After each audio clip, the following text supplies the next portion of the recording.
Hey people, welcome to geek RJ. ये हम लोगों का बिगनर्स कोर्स का 5th episode fair value gap पे होने वाला है और ये हमारे 4 एलिमेंट्स का 3rd एलिमेंट है। तो आपको नाम सुनकर ही लग रहा होगा फेयर वैल्यू गैप, तो हम लोग कोई गैप के बारे में डिस्कशन करने वाला है। तो आपको लेके चलता हूँ मैं नेक्स्ट स्क्रीन पे और आपको समझाता हूँ, ठीक है। तो एक जो कैंडलस्टिक पैटर्न होता है, आप इसको एग्जांपल के तौर पे ले लो, ठीक है। उसका 2 पार्ट होते हैं। एक होता है विक, ये जो पतली सी स्टिक टाइप के बारे में आप देख रहे हो, ये पतली सी स्टिक, इसको हम लोग कहते हैं विक। और जो उसके ऊपर ये रेक्टेंगल सा बड़ा सा पार्ट है, उसको हम लोग कहते हैं बॉडी, ठीक है। तो आप देखोगे तो कोई भी 3 कंसेक्यूटिव कैंडल ले लो आप। कंसेक्यूटिव कैंडल्स कहने का मेरा मतलब है कोई भी 3 लगातार कैंडल ले लेना। 1 2 3, ये 3 लगातार कैंडल मैंने यहाँ पर ले लिया है। अब देखो, हमें जो बीच वाला कैंडल है उस पर थोड़ा फोकस करना है और उसके बाद हम लोग को फर्स्ट और थर्ड कैंडल देखना है। कभी भी देखना आप, मोस्ट ऑफ द केसेस में ना, जो फर्स्ट कैंडल और थर्ड कैंडल का विक होता है वो हमेशा एक दूसरे को टच कर रहा होगा। ज़्यादातर कंडीशन में यही होता है, ठीक है। पर जो कंडीशन में हम लोग का फर्स्ट कैंडल और थर्ड कैंडल का विक जब टच ना कर रहा हो, तो आप देखो बीच में जो मैंने रेक्टेंगल बॉक्स बनाया है ग्रे शेडेड एरिया से, ये हम लोग कहते हैं इसे गैप।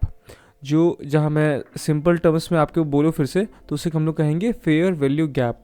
अभी आपको थोड़ा बहुत नहीं समझ आ रहा होगा, कोई दिक्कत की बात नहीं। मुझे तो बहुत टाइम लगा था फेयर वैल्यू गैप का कॉन्सेप्ट समझने में, पर मैं पूरी कोशिश करूँगा आपको जल्दी से जल्दी और अच्छे से अच्छे तरीके से समझाने को। तो हम लोग चलते हैं अब लाइव मार्केट में और इसे देखते हैं, और मैं आपके सामने एग्जाम्पल्स रखूँगा तो आपको ये समझने में बहुत ईजी होगा, ठीक है। अब हम लोग चलते हैं अपने ट्रेडिंग व्यू के विंडो पे। तो पीपल, अब हम लोग आ चुके हैं अपने ट्रेडिंग व्यू के विंडो पे।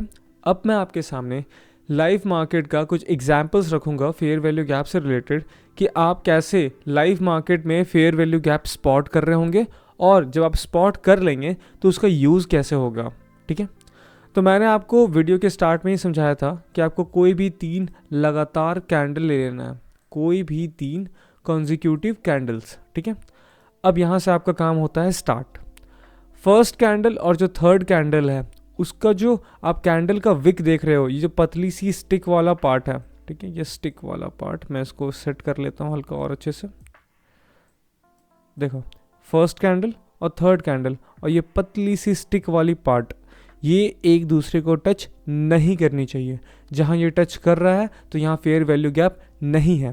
पर जैसे अभी के कंडीशन में फर्स्ट कैंडल का विक और थर्ड कैंडल का विक टच नहीं कर रहा है, तो आप क्या करोगे, रेक्टेंगल निकालना, फर्स्ट कैंडल से लेकर थर्ड कैंडल के बीच में एक बॉक्स ड्रॉ कर लेना।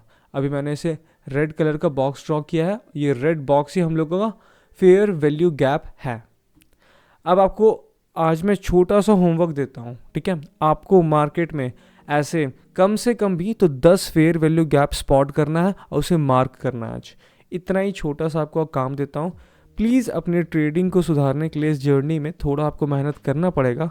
तो आप कम से कम, भाई 10 बहुत ईजी है स्पॉट करना। मैं तो आपके सामने 2-4 ऐसे ही आप स्पॉट करके बता दूंगा, तो आप टेंशन ना लो। फिर भी आप 10 तो कम से कम कर ही लेना, ठीक है। अब आते हैं जस्ट बगल में और एग्जाम्पल 1-2 और लेते हैं।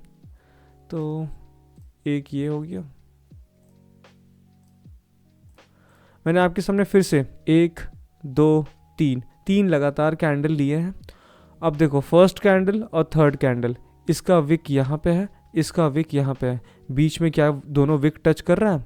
नहीं कर रहा है। तो आपको क्या करना है, रेक्टेंगल उठाओ, फर्स्ट विक से लेकर थर्ड विक तक बॉक्स ड्रॉ कर दो। ये हमारा दूसरा फेयर वैल्यू गैप। ऐसे ही करके अब आते हैं यहाँ पे। मैंने तो 3 आपके लिए कर दिया भाई, पर आप भी 10 कम से कम कर लेना। देखो, ये फिर से 3 लगातार कंसेक्यूटिव कैंडल्स हैं, फर्स्ट वन, सेकंड वन और थर्ड वन, ठीक है। फर्स्ट और थर्ड के बीच में आप देखो, ये विक से लेकर ये विक तक जो पार्ट है ये बॉडी का, यहाँ पर देखो कोई भी विक टच नहीं कर रहा है। तो आपको क्या करना है, फिर से रेक्टेंगल उठाओ, फर्स्ट विक से लेकर थर्ड विक तक ड्रॉ कर दो, और ये रहा आपके सामने फेयर वैल्यू गैप। अब आप बोलोगे भाई मैंने आपके सामने 3 एग्जाम्पल्स फेयर वैल्यू गैप का रिप्रेजेंट तो कर दिए, पर ये काम क्या आएगा। अब आपने स्पॉट करना तो सीख लिया फेयर वैल्यू गैप, मैंने स्पॉट भी कर लिया लाइव मार्केट में फेयर वैल्यू गैप, पर भाई काम क्या आएगा। अब मैं आपको समझाता हूँ ये काम कैसे आने वाला है। अब मैं आके लेके चलूँगा ट्रेडिंग व्यू के एक और स्क्रीन पे और बताता हूँ कि फेयर वैल्यू गैप कितना पावरफुल चीज़ है। तो पीपल, अब हम लोग आ चुके हैं अपने ट्रेडिंग व्यू के स्क्रीन पे। अब मैं आपके सामने इस मार्केट कंडीशन में फेयर वैल्यू गैप का कुछ यूज़ करूँगा और आपके सामने फेयर वैल्यू गैप का रियल पोटेंशियल को निकालूंगा। पर उससे पहले बिगनर्स कोर्स का थर्ड एलिमेंट है हमारा फेयर वैल्यू गैप। उससे पहले फर्स्ट एलिमेंट हम लोगों ने मार्केट स्ट्रक्चर और सेकंड एलिमेंट हम लोगों ने फिबोनाची को एक्सप्लेन कर चुका है इसी चैनल पे। अगर आपने उन दोनों वीडियोस को नहीं देखा है तो आप बहुत कुछ मिस कर रहे होगे और रिलेट नहीं कर पाओगे। तो मैं आपसे रिक्वेस्ट करता हूँ कि आप जाके इसी चैनल पे बिगनर्स कोर्स का एक प्लेलिस्ट है हम लोग का, बिगनर्स कोर्स 2023, उसमें जाके आप प्लीज़ मार्केट स्ट्रक्चर और फिबोनाची का वीडियो देख लो और फिर इस वीडियो के इस पार्ट में आओ, आपको हर कुछ अच्छे से रिलेट हो रहा होगा। ठीक है, अब हम लोग स्टार्ट करते हैं इसका लाइव यूज़। तो viewers, according to market structure आप देख सकते हो कि अभी मार्केट लोअर लोज और लोअर हाइज बना रहा है। तो मार्केट कंडीशन क्या है? बेयरिश। तो मार्केट इस हाई से नीचे जाना स्टार्ट करता है इस लो तक। ठीक है, अब देखो मार्केट एक रिट्रेसमेंट के तौर पे ऊपर गिरना स्टार्ट किया और यहाँ तक उसने क्या दिया? एक रिट्रेसमेंट। हमें पता है कि मार्केट स्ट्रक्चर बेयरिश है, तो मार्केट फिर से नीचे जाना चाहेगा। तो मार्केट फिर से नीचे जाना स्टार्ट करता है, कम से कम कहाँ तक? अपने पिछले लो तक, जो यहाँ पर इस कैंडल तक गया है। और उसके बाद देखो मार्केट ने यहाँ पर अपना एक नया लो, जिसको हम लोग कहेंगे लोअर लो, क्रिएट किया है। ठीक है, तो हमारा फर्स्ट एलिमेंट मार्केट स्ट्रक्चर ने हमें ये तो समझा दिया कि हमें बियरिश मार्केट कंडीशन में क्या करना है? सेल करना है। अब हमें पता कैसे चलेगा कि भाई यहाँ तक जो रिट्रेसमेंट आया है हमें यहाँ पर ही सेल करना है, और कैसे समझ आएगा कि हाँ अब रिट्रेसमेंट आ चुका है, अब सेल पे बटन पे क्लिक कर दें हम लोग? तो ये हम लोग को बताएगा हम लोगों का सेकेंड एलिमेंट फिबोनाची और हम लोगों का third element fair value gap. ठीक है, अब हम लोग अब यूज़ करते हैं फेयर वैल्यू गैप और फिबोनाची और आपको समझाते हैं। ठीक है, तो आपको टॉप से बॉटम या बॉटम से टॉप आप कैसे भी ड्रॉ कर सकते हो मेरा फिबोनाची। अब आप जब ड्रॉ कर लोगे तो आपको दिखेगा ये रेड लाइन। आपको हमेशा ये रेड लाइन के ऊपर करना है सेल और रेड लाइन के नीचे करना है बाई। ठीक है, आप ऐसा समझो कि हमारा रेड लाइन है बेस लाइन, और हमें हमेशा अपने बेस प्राइस, जो आपका जो सामान है उसका बेस प्राइस से महंगे में करना है सेल, कि आप ज़्यादा से ज़्यादा प्रॉफिट बनाओ। और ये बेस प्राइस जो आपके सामान का है, मान लीजिए उससे आपको सस्ते में मिलेगा, तो आपको करना है बाई, कि भाई आप जब वापस से प्राइस ऊपर जाएगा तो आप उसको सेल करके प्रॉफिट बना पाओ। ठीक है, अभी मार्केट कंडीशन है बियरिश, आपको ये रेड लाइन के ऊपर करना है सेल। तो आपको एक कंडीशन तो दिख गया है, जैसे मैं इसको थोड़ा एक्सपेंड कर देता हूँ आपके लिए। ठीक है, कि आपको ये रेड लाइन के ऊपर करना है सेल, और आपको एक रीज़न दिख गया क्यों करना है सेल, क्योंकि ये हायर प्राइस वाले एरिया में चला गया है, जिसको आप लोग ओवरबॉट भी बहुत लोग बोलते हैं। ठीक है, तो ये उस एरिया में गया हुआ है।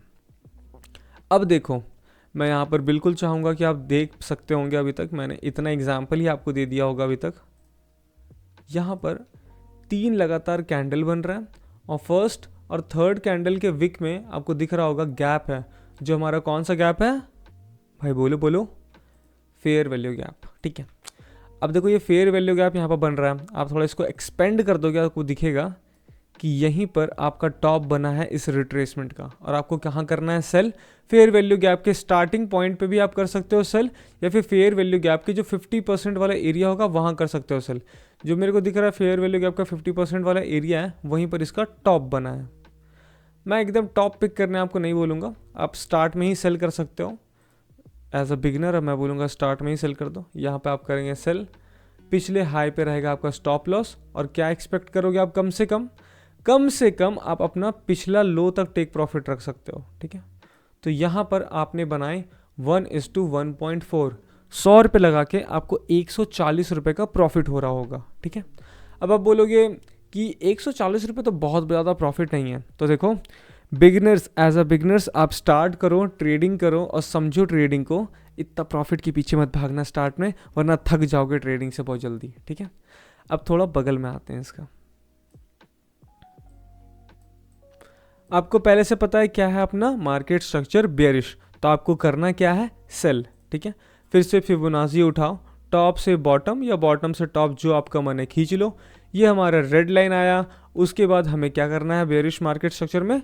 सेल। ठीक है, अभी तक आपको फेयर वैल्यू गैप दिख जाना चाहिए, प्लीज़, आई होप सो। नहीं दिखा है तो कोई बात नहीं, एज अ बिगनर थोड़ा सा स्ट्रगल तो आपको करना ही पड़ेगा।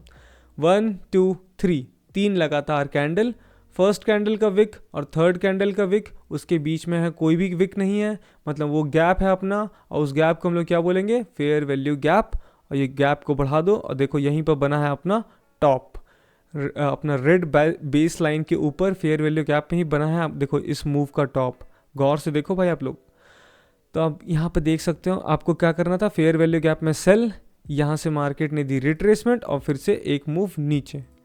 मैं आपको फिर से दिखाता हूँ थोड़ा और पीछे आके। भाई साहब ये कितना बड़ा मूव था, आप देख रहे हो, मार्केट ने हल्के सा मूव नीचे दिया और इतना बड़ा सा मूव दिया।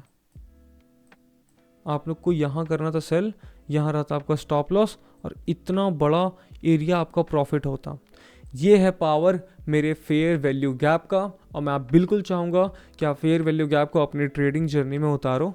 और इतने प्यारे तरीके से मैंने आपको फेयर वैल्यू गैप समझाया है, अब घर पे प्रैक्टिस करो अपने चार्ट्स में फेयर वैल्यू गैप का। ये छोटा सा आपको मैंने एक और होमवर्क दे रहा हूँ कि आप स्पॉट करो सारा फेयर वैल्यू गैप और देखो कि आप उसको कैसे ट्रेड कर सकते थे। तो यहीं पर एंड करता हूँ मैं अपना फेयर वैल्यू गैप का टॉपिक, और आई होप आपको फेयर वैल्यू गैप टॉपिक बहुत अच्छे से समझ आ गया होगा। नेक्स्ट और हम लोगों का फाइनल एलिमेंट होगा ऑर्डर ब्लॉक, और तब तक आपसे मैं मिलता हूँ। Till then, thank you for watching this video guys.